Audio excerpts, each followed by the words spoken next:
Nze Musisibo Sajofre Munabusiro nkonge ya muvule nantagwira kye yakimu kiwoowolo munyo gwavu atalina mazzi talya ndi sava atongoze ekitabo kino era njagala okwebaza ennyo abantu be South Africa abambeereddewo ne kampuni ez'enjawulo abantu abatindiza engendo ne mujja ku mukolo ogw'ekitiibwa ekitabo Lulasanga ekirimu ebigambo by'Oluganda olw'edda ebigambo ebyedda ebigambo ebizibu n'ebinnyonnyoddwa amakulu gaabyo mulimu engero mulimu ebisoko ebyenjawulo mulimu engero ezedde nnyo kale nno osaana okwegulira ekitabo kino kya mitwalo 10 kyatongozeddwa navudde mu nsi yaffe Uganda nga nze mu kulonkinga ekitabo kino kye bayita Olulasangeye. Olulasangeye kitabo ekifumbekeddemu oba ekisembekeddemu ebigambo by'olulimi Oluganda olukadde bukuku kakuzi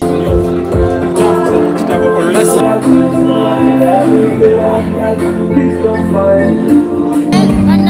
tuli wano okutongoza ekitabo Olulasangeye